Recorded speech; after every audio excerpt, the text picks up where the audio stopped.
Bloomberg Audio Studios. Podcasts, radio, news. The Stock Movers Podcast, your roundup of companies making moves in the stock market, harnessing the power of Bloomberg data.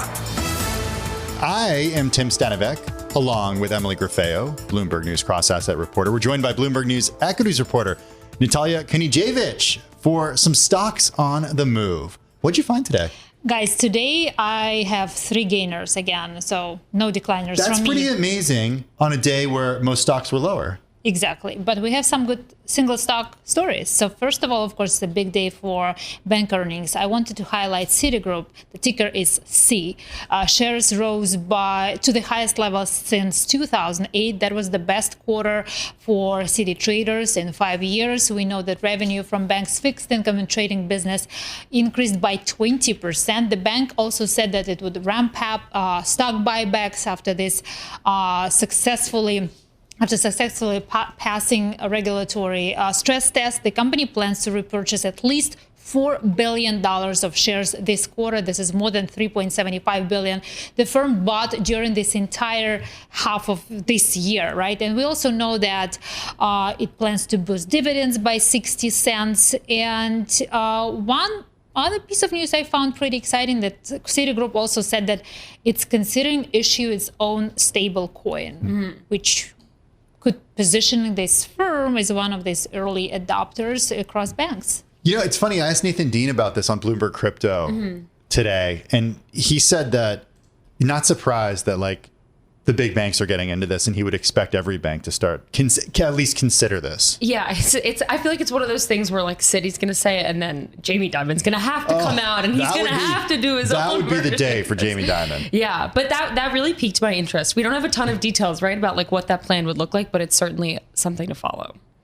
All right, what else is on your radar? Nvidia, I think everyone knows the ticker, NVDA. The stock has reached the highest level ever. Of course, on that news that the company plans to resume sales of some of its chips to China. We know that basically it could potentially add billions of dollars to Nvidia's revenue. CEO Jensen Huang, he already met with President Donald Trump last week.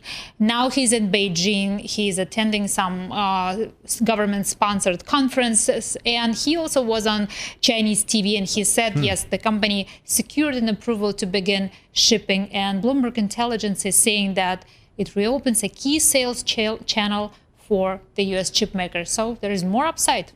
It's already a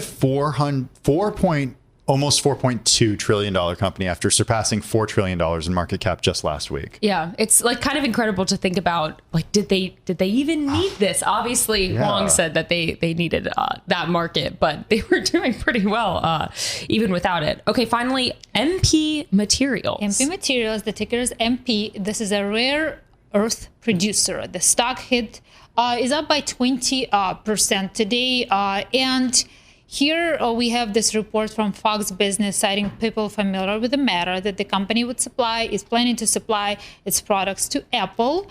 They will establish the so-called recycling line in California. And this is also one of Apple's pledge to spend more than $500 billion in the US. When I just Googled, I think we'll have to learn more about rare earth materials. When I just did my research, I found it's not just about the name that they are rare. It's just like about crucial components that are used in electronics and stuff like that. And the processing too, which China controls definitely controls the majority of processing. And it's become this bargaining chip with trade negotiations. And I think it's come into sharp relief that the U.S. needs to figure out how to decrease its reliance on Chinese rare earths. So this is one way. Looks like they could do that.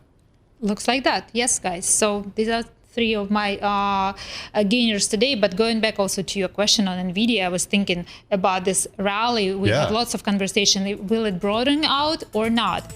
With news like that, I spoke with multiple traders today. They say like the playbook is just stay with the winners. The Stock Movers Podcast from Bloomberg Radio. Check back with us throughout the day for the latest roundup of companies making news on Wall Street. And for the latest market-moving headlines, listen to Bloomberg Radio live. Catch us on YouTube, Bloomberg.com, and on Apple CarPlay and Android Auto with the Bloomberg Business app.